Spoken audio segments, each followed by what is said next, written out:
Well, hello there guys, Medieval Squirrel here with something a little bit different. So, the patch notes have come down for the brand new Empire Undivided update, which is going to coincide on the 11th of September, later on this week. Well, sort of next week, to be honest.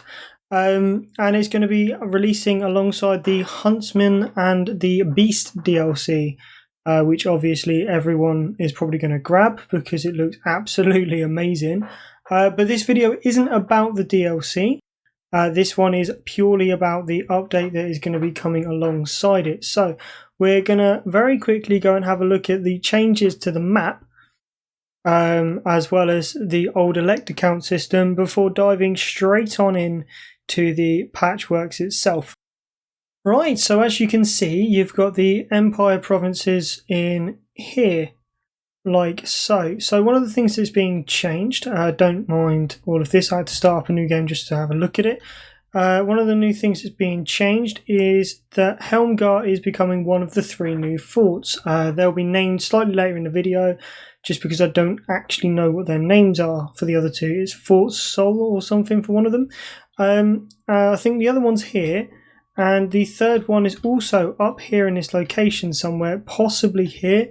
It's probably where it would make the most sense because quite a lot of the factions that are around the Empire, especially like over to this way, they can all use underway stance. So putting a fort in would not be overly helpful. The only other place I can think of is down here and just blocking those 3 passes, to be honest. But forts are going to be tasty little battles. They're going to be semi one-dimensional, the same as the battles that we've got at the moment, but with fallback positions. Now, I don't imagine the AI is going to take too much notice of the fact that it's got more ground to play with, more places to fall back to and all that. But it is particularly good for a player because I don't know about you guys, but I find that when I'm playing a campaign, when I'm defending and I've got lots of artillery, I don't want it all up the front. I want to be able to fire over my troops. I don't want to fire straight through them or through the wall. And the problem that the Empire's got is that most of its actual artillery fires forward. So the great cannons, the volley guns, I mean everything except for the rockets fire directly, literally line of sight. So to try and use them defensively in a keep is iffy at best. And so having slightly elevated positions behind where you can place things like handgunners and great cannons is going to make a marked difference when defending against most of the invaders to your land. Now, I've got to be honest, I am looking forward to them, and that's why I've put them first, because it's probably the second to main thing that I'm looking forward to with this update as concerning the Empire. The first has got to be the changes to the map. So down here we've got Fieldorf, which is going to become the new home for Balthazar Gelt and his Golden Order faction, and that's going to be part of the province of Solund, I believe. If not, Solund is going to be slightly north. I don't know. Anyway, that's where he's going to be starting. Now, also somewhere around this area, possibly up here, because, you know, CA in their patch notes, they've said that it's north of Solund and Middenland, but Solund is meant to be down here and Middenland is all the way over here. They've added in a new Misty Mountain province or town. I believe it's meant to be here-ish, mainly because they're meant to be raiding here in Solund. So I'd imagine the base for it is meant to be quite close because it's meant to raid these 2 territories.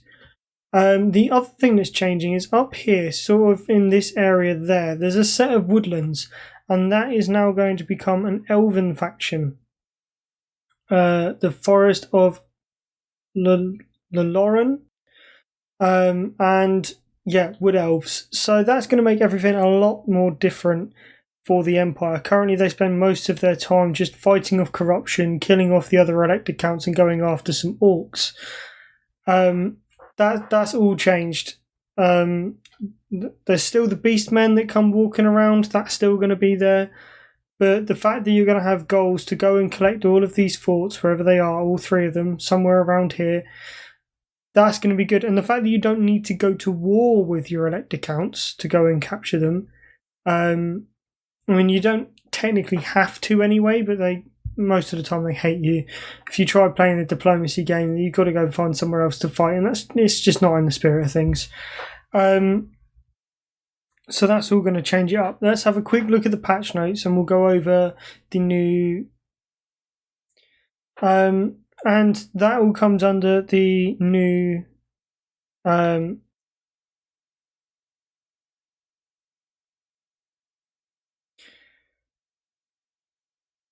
and part of the new thing that's come down as well, that's going to be coming in and being implemented, is the new way you deal with the elected counts. Now, currently you've got this rather shabby offices system. So you put your people into the required offices. So your Castilian engineer and treasurer can be from rank 1, spymaster and archlector from rank 5, Patriarch and Reichsmarshal. Don't know what's going on with my voice. The Reichsmarshal are available from rank 10. And obviously you've got the Emperor, but that gives literally no bonuses whatsoever because nobody apart from France can hold it. Now, these each give, little bonuses. To be honest, probably the most useful out of all of them is the Treasurer, which you get from level 1, because that affects everywhere. So that's resources produced and income from buildings in all of your provinces, literally everywhere. Spymaster helps heroes out a little bit, but to be honest, not great. Everyone else is local region, local province, Lord's Army. Yeah, so it's a bit awful. Now, don't get me wrong, I'd still like to have something like this to make it look like you've got sort of an Emperor's Council, but maybe not like this.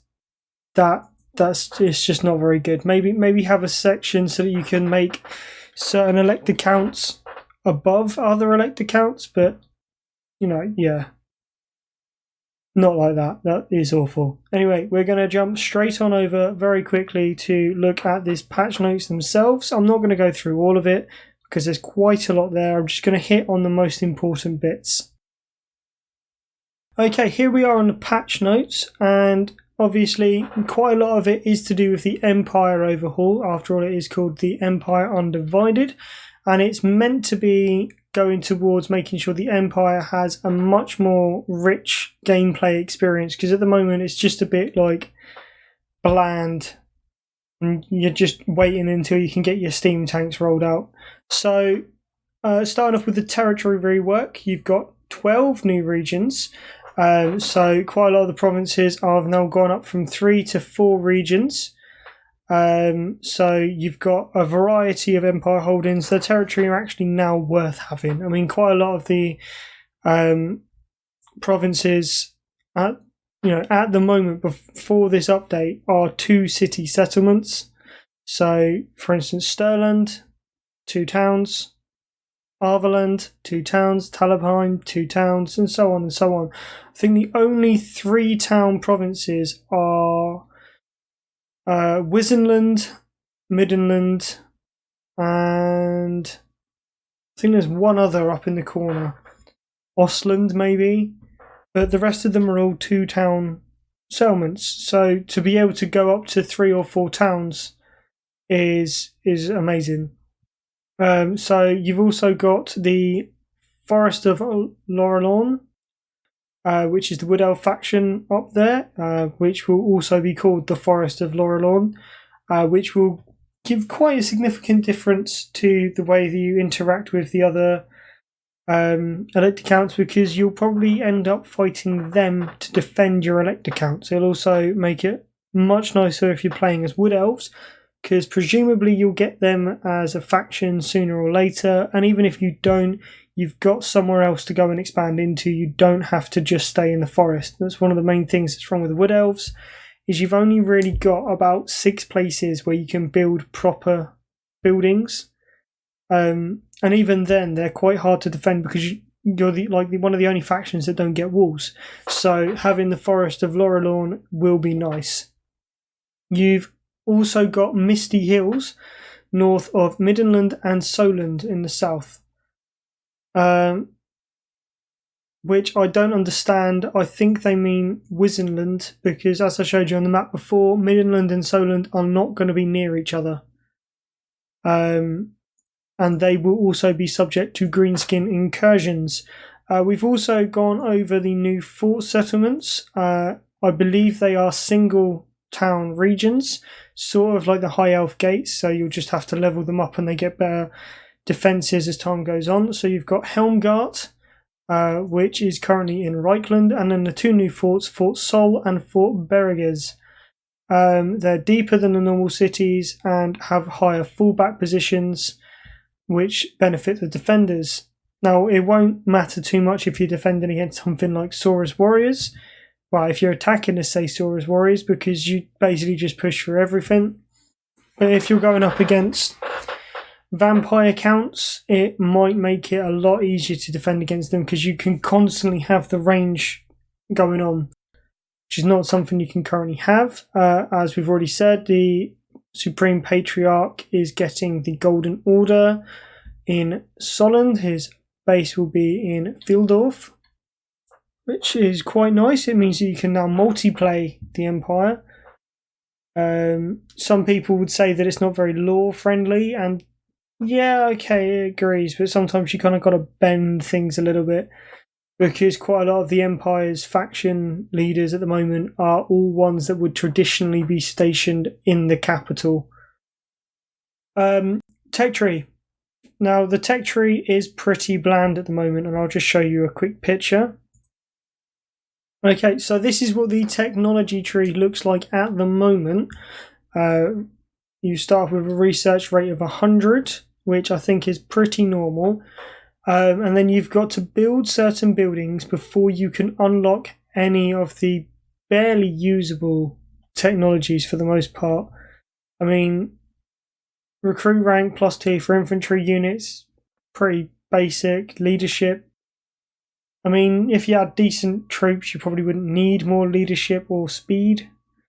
I mean, some of them are okay. Income from trade, income from ports, but when you compare it to, say, the dwarves, who get a lot of technologies, maybe that it's little by little, maybe it, segments off into certain units a bit more, but it makes it a lot nicer when you're playing if you know that you've got quite a big technology tree to go after, and you don't get that with the Empire at the moment, but we will do after this next update. Imperial Authority. This is what is going to be replacing the Empire officers system, and this is probably what we're going to be talking about the most for the rest of the video.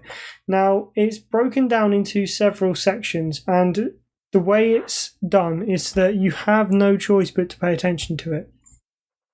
So, the Empire is one person that's put above the others, basically a crown prince or the emperor, and the princes are the other elector counts. Now, yeah, the emperor is voted in, but if they're a really bad emperor, if they're not looking after the other counts and the other provinces, then they're going to get removed. So, basing all of everything on your prestige to manage your Imperial Authority, basically, if your authority falls too low, if you don't bother helping people, if you're not looking after their fealty, it will start a civil war.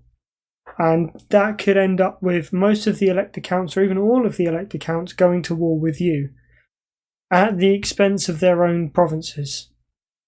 Now, that's the bad side of it, but it's definitely an interesting side.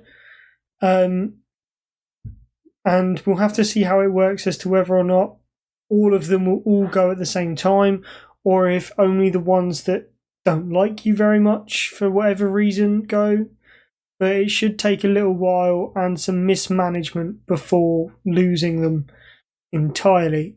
So how do you gain authority? Well, you gain it through winning battles, building extreme buildings, so probably level 5 buildings, or any of your landmark buildings, like the gunnery school in Nuln, I would imagine, or the College of Magic, which is a level 5 building.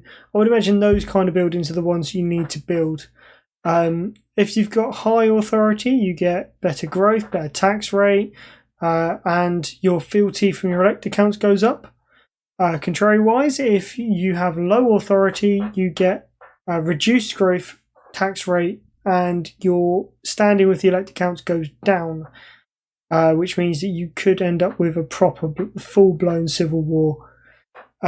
Fealty is how we measure the elect account's loyalty. So it's based on your Imperial Authority, but it's also based upon things like your reliability rating, whether or not they like you. When you go into diplomacy, if you've got like a green rating, then you're probably going to have more fealty, but if it's in the red, you're going to have less. Your tech level also comes into it, which means that you need to be paying attention to what technologies you're going for. By the sounds of it, the tech tree is going to look slightly more like the Tomb Kings or the Dark Elves technology tree, whereby you have to unlock the levels to get your bonuses for your fealty.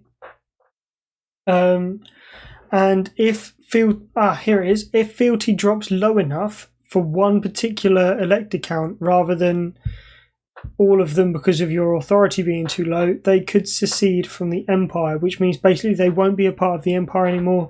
They won't show up on your elect accounts page. It just won't happen. Essentially, it'll be like a breakup. However, there are good things as well. So there's this new political events system that goes in. So currently you don't get very many of them with the Empire, but you get them with like the vampire counts, where it comes up and says this person's been doing this is, how would you like to respond? Or with the dwarves, where they're like, a trade caravan's under attack, would you like to help them? And the outcome of that is, I don't know, plus public order, reduced public order, or something that helps you in battles, that kind of thing. Well, now there's a special one just for the Empire, whereby something will happen to one of your elect accounts. Maybe it'll be they've declared war on each other, you'll have to defend one, or maybe the beastmen are raiding them, and you'll have to decide what you're going to do about it. So you might be asked to assist them militarily, you might be asked to give them money, you might be asked to, set up some sort of a trade agreement, whatever it is. You can choose to do nothing. And if you do, it will impact their fealty towards you, because they'll think, well, you're not really doing anything, what's the point in me being part of this? And they'll leave. But in the one that they've given here, so if they ask you to assist them militarily against roaming invaders, you can do nothing. As we've already discussed, probably not the best idea. You can give them some money so they can sort it out themselves, and buy some mercenaries. Or you can fight directly alongside them. And I would assume sending them money for mercenaries will give a little bit of fealty. Doing nothing will obviously annoy the hell out of them. And going to fight with them will probably be good for them and give you a massive boost to your fealty. Now, fealty is how you get confederations as the Empire now. So, when you get enough fealty,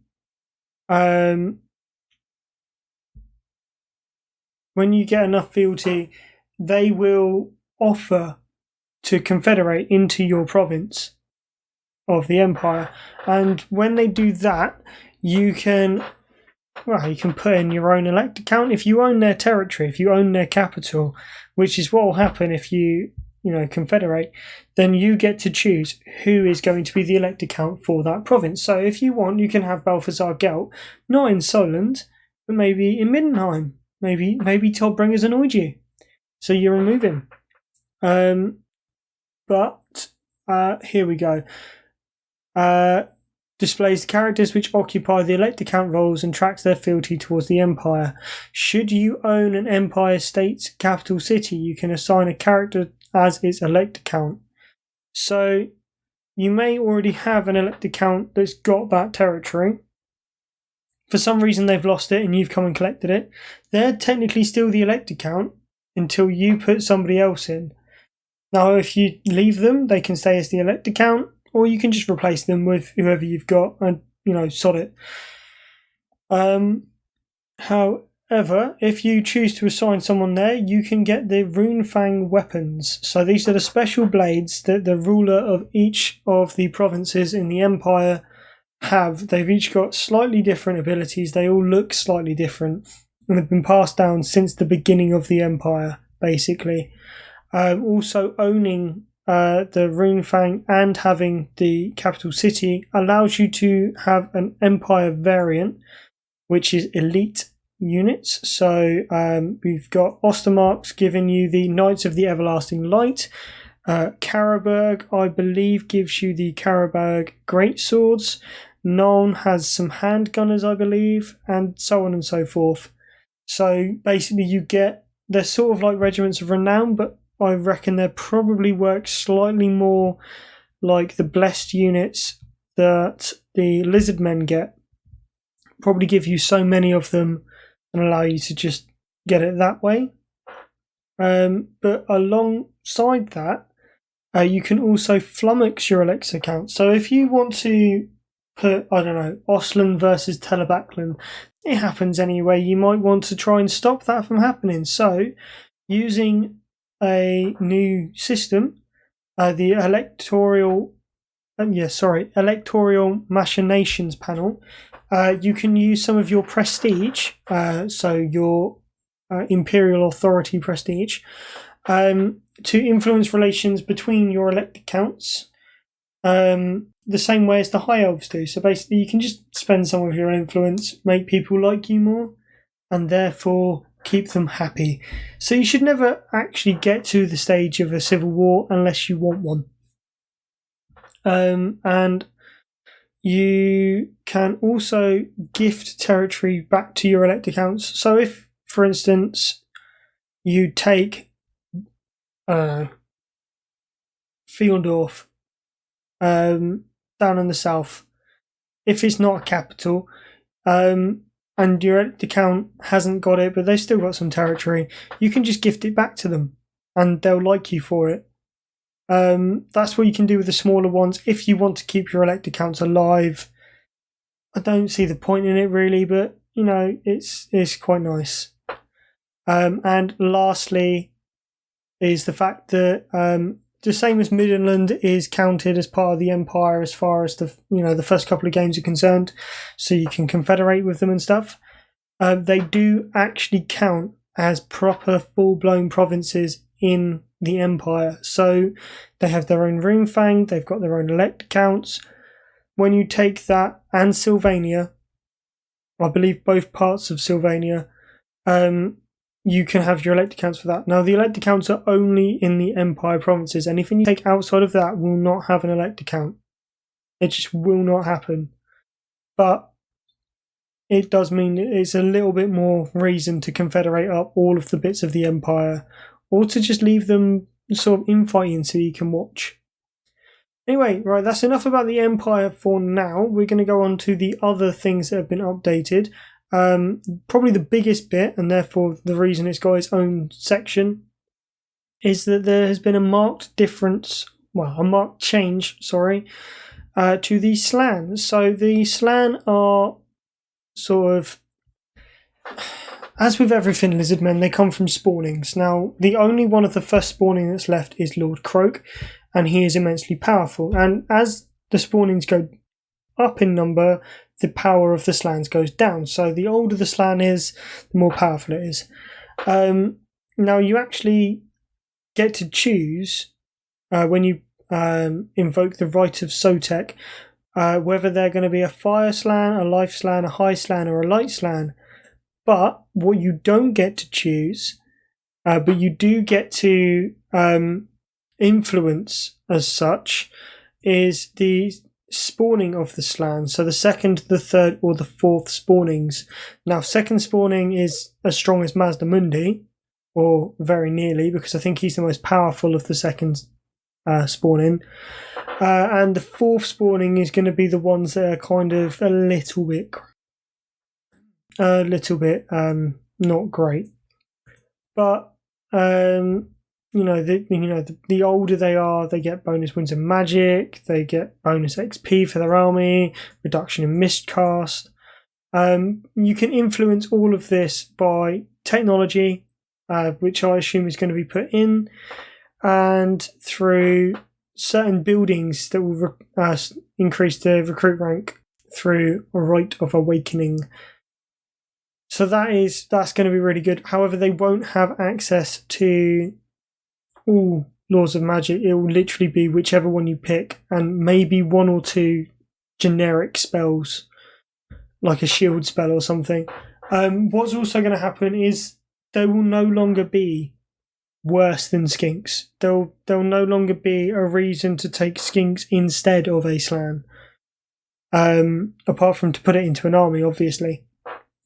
So up until recently, slan have been somewhat mediocre spellcasters. They've been on about par with a skink priest, probably slightly more powerful, but iffy because you don't get to choose, up until recently anyway, up until this happens, you wouldn't be able to choose the type of spells you're going to get, and not only that, but they can't be mounted, which means that they're no use in close combat. As soon as their magic's out, they're done. That's it. Now, with this, it's going to make their spells a lot more powerful. So even if they got the same fire, life, high, or light spells as their skink priest counterparts, they're going to be stronger. And the only thing the skink priest is going to have over them now is their mounts. So the ability to move quickly, or the ability to, as I did with Ratok, just throw them headlong into a fight on the back of an ancient Stegodon and smack things. I mean, it would be nice, but I can understand why Mazdamundi is the only one that gets it. Anyway, that's what's happening with the slan. Very quickly, multiplayer. They're reducing the... they're stopping you from making armies full of regiments of renown, and they're limiting and capping things like the Dread Saurians, which is definitely good because you don't want an entire army of that coming up against you. That's basically it for that. They're also reworking some of the costings of units, but we'll see that further down. So AI behaviours on the campaign map are going to be swapped up a little bit. Some tweaks to Vampire Coast, being able to recruit at sea. There's some tweaks for difficulty levels harder than normal. So easy and normal, they're not being affected at all.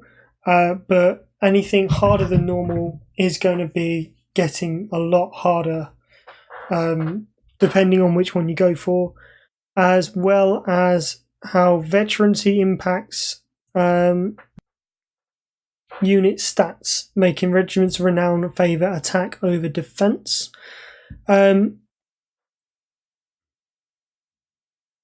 There are multiple crashes and crash fixes that have been looked at. Under Empires are now able to be built in settlements under siege.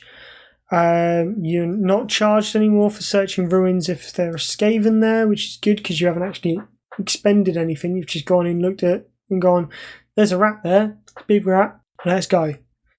So you don't need to do that. Settlements now unlock basic units for Empire. I would imagine at most that would be Spearmen and Swordsmen. I wouldn't imagine anything more than that, but to be honest, it's probably just Spearmen. Reduce the income of the High Elf entertainment chain.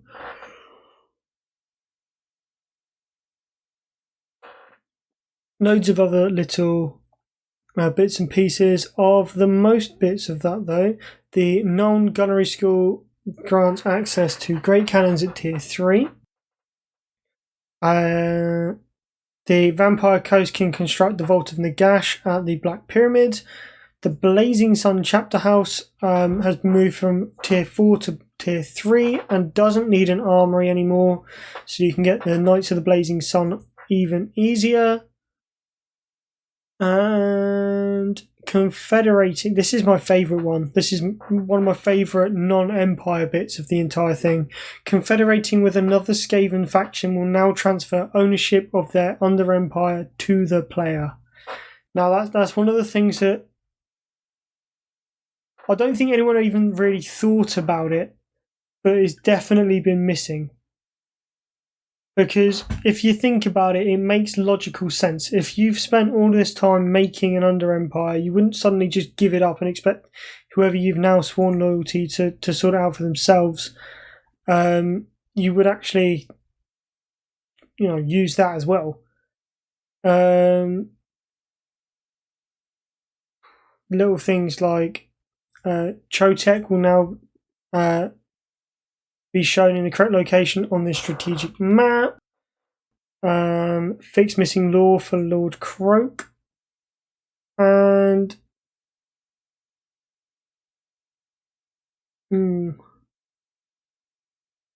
Tyrant of Nagarond achievement will now trigger in Mortal Empires when building the back tower of Malekith. So yeah, lots of little fixes. A couple of little fixes to battles as well. So let's have a look.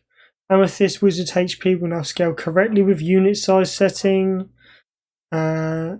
Steam tanks couldn't fire their primary gun if they'd used up all their secondary ammo. That's been fixed.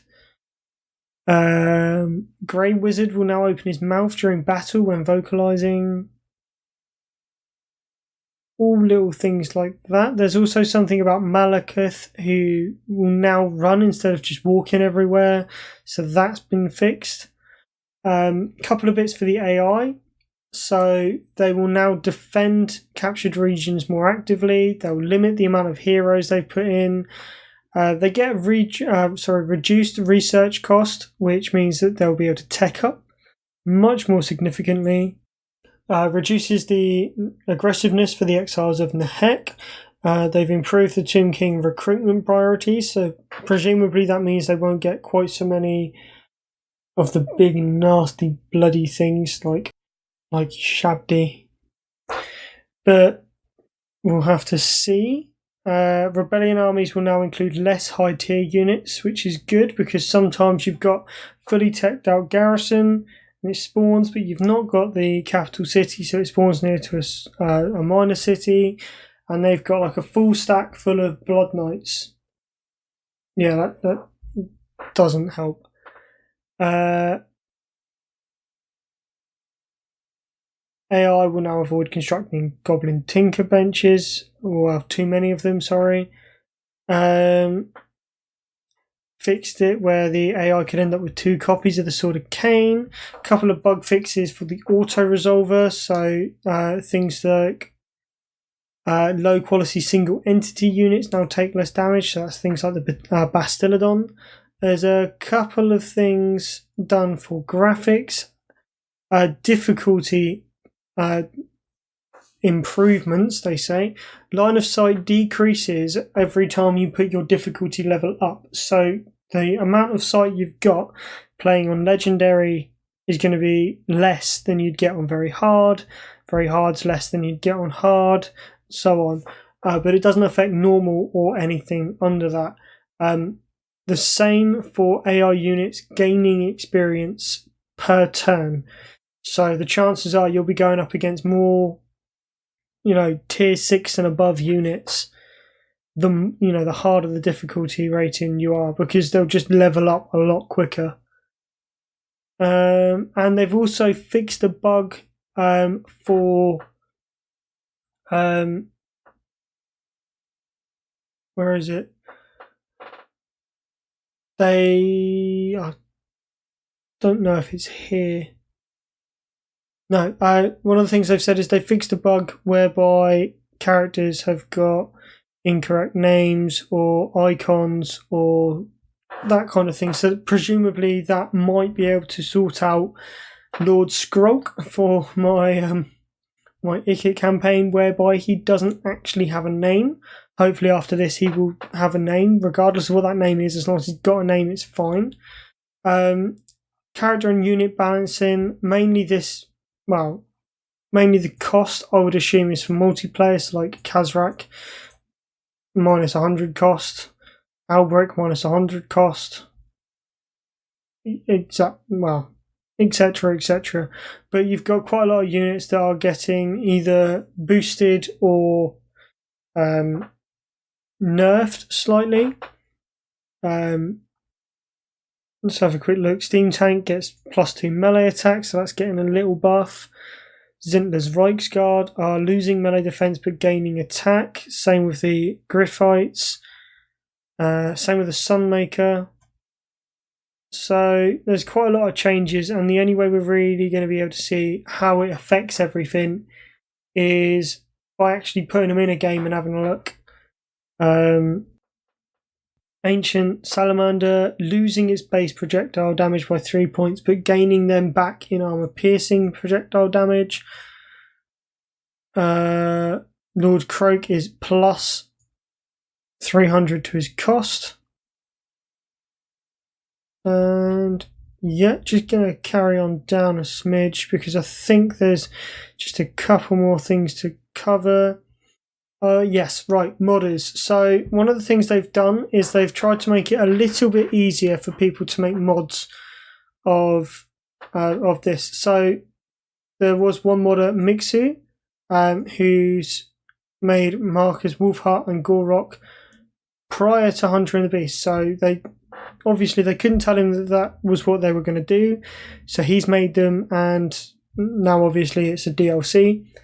But one of the things, the main thing, is that they've changed it rather, so that people can add landmarks to the campaign. Now, they've not been able to devote the time to doing it themselves, but they've been able to make it so that people can add in these regions, Mordheim, the Moot, Brasskeep, Prague, etc., just to make it easier to add the unique slots that they need. So I imagine that's things like the unique maps, unique buildings that should be there, so on and so forth. So they have put in an extra little bit of work. Now I would imagine that means that they're going to be looking into doing something similar themselves later down the line. Maybe when they've finished off Warhammer 2 entirely and they've started going towards Warhammer 3, they might be working on that as an extra patch. They might also just be doing it so that the modders can lay down the groundwork, see what works, and then they'll take what works from it and then they'll put that into Warhammer 3 rather than back modding it into Warhammer 2. So we'll just have to see how that goes. We might get some more individual towns, settlements or buildings for those sections.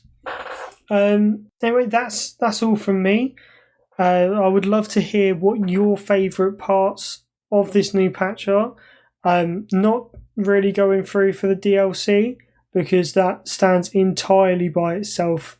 This is just the free bits that are going out to anyone that has Warhammer 2 as a game. So what's your favourite bits? Chuck them down in the comment sections. I would love to hear. It from me. So if you've enjoyed, don't forget to comment, like and subscribe. It really does help. And tune in next time for any video. Don't forget to check them out up above. Catch you later. Bye for now.